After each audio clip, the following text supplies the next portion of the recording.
घरों में पाई जाती है। ओसीडी जिसे ऑब्सेशन कंपल्सिव डिसऑर्डर भी कहा जाता है। या आपने कहीं ना कहीं आपके साथ में काम करने वालों में, या आप जिसके साथ किसी रिश्ते में हैं, या मे बी आपकी मदर के साथ में आपने ये परेशानी को देखा होगा।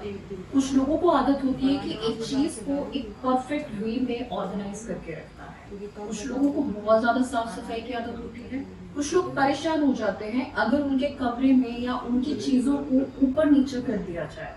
उन्होंने जो ऑर्गेनाइजेशन बिठाया था उसमें थोड़े सा भी ऊंच नीच अगर हो जाती है वो उनको बहुत जल्दी गुस्सा दिला देती है या परेशान। कहने को ये बहुत छोटी सी चीजें हैं, कई बार हमें लगता है कि हाँ पर्सनालिटी कितनी परफेक्ट है, हर काम कितने अच्छे से करना चाहती है, लेकिन अगर दूसरी तरफ क्लिनिकली इसको देखा जाए तो ये ओसीडी कैटेगरी में आता है। ये एक तरीके का मेंटल एंड बिहेवियरल डिसऑर्डर है जिसके कई रीजंस होते हैं। आपको चाइल्डहुड में किसी तरीके का ट्रॉमा रहा, या आपकी पर्सनालिटी ऐसी है जो बहुत जल्दी एंजाइटी ले लेती है, जिसे एंजाइटी प्रोन कहा जाता है, या आपके अंदर परफेक्शन का ट्रेट बहुत स्ट्रॉन्ग है, उन लोगों में ओसीडी होने की संभावना ज्यादा होती है। अब अगर मैं ओसीडी को डिवाइड करूं, ऑब्सेशन कंपल्सिव डिसऑर्डर, ऑब्सेशन एक पार्ट है, कंपल्शन एक पार्ट है, डिसऑर्डर उन दोनों को मिला के हो रहा है। कई बार आपको सिर्फ ऑब्सेशन मिलेगा, कई बार आपको सिर्फ कंपल्शन भी मिल सकता है, बट मैक्सिमम केसेस में ये दोनों कैटेगरी एक साथ में ही होती हैं। ऑब्सेशन जिसे अगर लिटरल मीनिंग में समझा जाए तो किसी भी चीज का रिपीटेशन। सेम वे में यहाँ इस बीमारी में ऑब्सेशन में आपके दिमाग में कोई भी एक थॉट जो आपकी किसी चिंता से रिलेटेड है, भय से रिलेटेड है, या हो सकता है कि कोई इंट्रूसिव इमेजेस, चाहे वो रिलीजन से रिलेटेड हो, चाहे सेक्स से रिलेटेड हो, बार बार आपके दिमाग में आ रही है, रिपीट हो रही है, ऑब्सेस्ड होते जा रहे हैं आप, और उसके कारण आप इतना परेशान हो गए हैं कि आप अपने दैनिक जीवन में ध्यान नहीं दे पा रहे हैं। कई बार जब ये थॉट्स इतने बढ़ जाते हैं, ऑटोमेटिकली आपको एक ऐसी एक्टिविटी करना शुरू कर देते हैं जो कुछ समय के लिए आपको रिलीफ देती है।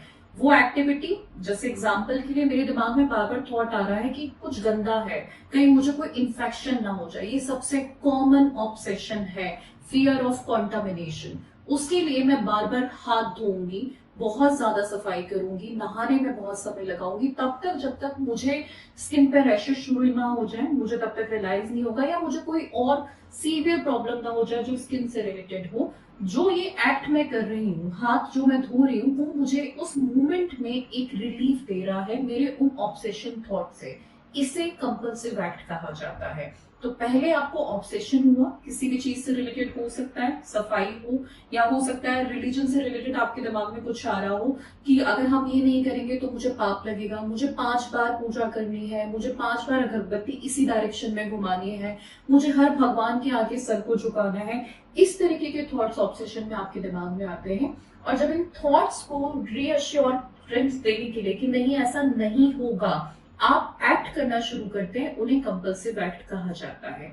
ओसीडी कहने को बहुत लोगों को लगता है कि ये हमारी जिंदगी का कॉमन हिस्सा है, लेकिन ऐसा नहीं है। अगर आप कैलकुलेट करेंगे तो आप अपना जीवन का बहुत इंपॉर्टेंट टाइम इसमें, इन दोनों एक्ट में, पहले सोचने में और फिर उस चिंता को कम करने के लिए उन कंपल्सिव एक्ट करने में बहुत सारा टाइम अपना वेस्ट कर देते हैं। तो अगर आपको ऐसा लगता है कि आपके अंदर इनमें से कोई भी ऐसा ट्रेट है, या आप आसपास किसी को जानते हैं जिसमें ओसीडी है, या उससे मिलते जुलते लक्षण आपको दिखाई दे रहे हैं, तो आप डिपार्टमेंट ऑफ साइकोलॉजी में कांटेक्ट करें। इसका उपचार साइकोथेरेपी के थ्रू बिल्कुल पॉसिबल है। कई केसेस में जहाँ पे सीवियर एंजाइटी है, क्योंकि ओसीडी एक तरीके का एंजाइटी डिसऑर्डर ही है, जब भी सीवियरिटी ज्यादा होती है तब मेडिसिन की भी जरूरत होती है, साथ में थेरेपी की भी जरूरत होती है। मेडिसिन एंड थेरेपी ये दोनों का एक साथ में करेंगे। टाइम मैनेजमेंट बहुत जरूरी है इसमें। थेरेपी भी थोड़ा सा लंबे समय तक चलती है, लेकिन ऐसा नहीं है कि ये क्योर नहीं हो सकता है। ओसीडी के केसेस में कई बार लोगों के मन में ये भ्रम आता है कि ये एक ऐसी बीमारी जो कभी ठीक नहीं होगी, क्योंकि रिलैप्स के चांसेस बहुत ज्यादा होते हैं। बट उन केसेस में मैं यही सजेस्ट करना चाहूंगी कि अगर थेरेपी का कोर्स, आपका ट्रीटमेंट का कोर्स आप पूरी तरीके से कंप्लीट करते हैं तो ओसीडी को क्योर किया जा सकता है।